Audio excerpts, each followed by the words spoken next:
So we're still getting confirmation about the origins of the IT outage.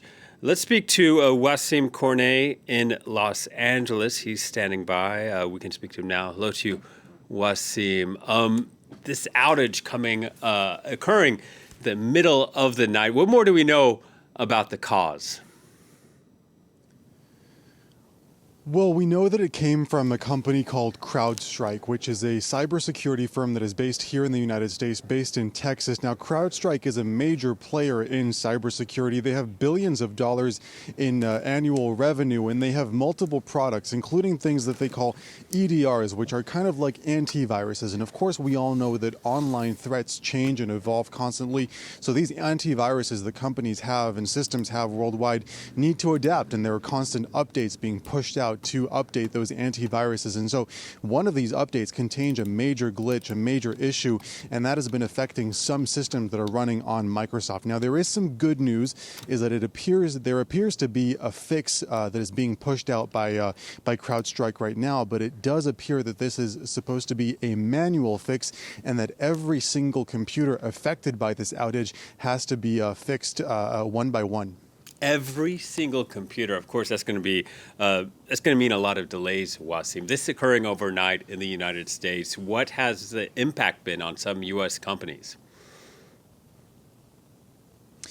Well, the first signs of trouble came in just a little before midnight here on the West Coast. Signs that there were some issues with the 911 emergency number services in a number of states. Reports that there were outages in the 911 emergency services number in places like Ohio, Arizona, Alaska, Minnesota, to name a few. And then just a few minutes later, a major news alert, which really doesn't happen that often. The three major airline carriers in the United States, American Airlines, United, and Delta, all saying that they were issuing a nationwide ground stop because of those delays. Now, not many issues at that moment on the East Coast because, of course, it was in the middle of the night, but to those late night departures from west to east, those red eyes that depart from dozens of airports across the West Coast, Los Angeles, Seattle, San Francisco, Las Vegas, Phoenix, all incurring major delays and cancellations. And of course, that will have a trickle down issues as the country starts to wake up in the next few hours. We've already seen some issues. For example, at Atlanta Airport, those departure screens all blank. Atlanta, of course, is the busiest airport in the world. We can expect some very severe delays in that airport. Thinking of New York, JFK, Newark, Washington, Dulles, Miami, all expected to see some major issues. Of course, it is Friday morning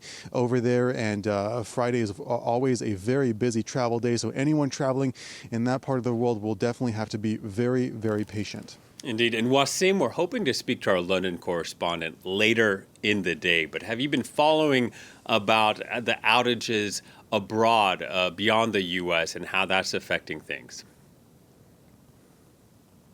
Oh, certainly. I mean, overnight hours here in the United States, certain television stations, for example, carry programming from news channels in Australia, news channel in the UK, Sky News, for example, which has been severely affected by this IT outage. They've been off air, I understand, for a few hours now.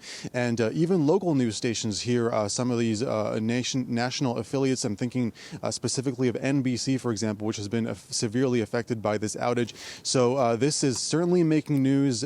Not so much in the middle of the night here on the West Coast, but as the East Coast starts to wake up, certainly will be a major news headline because, of course, as you mentioned, this is affecting the entire world.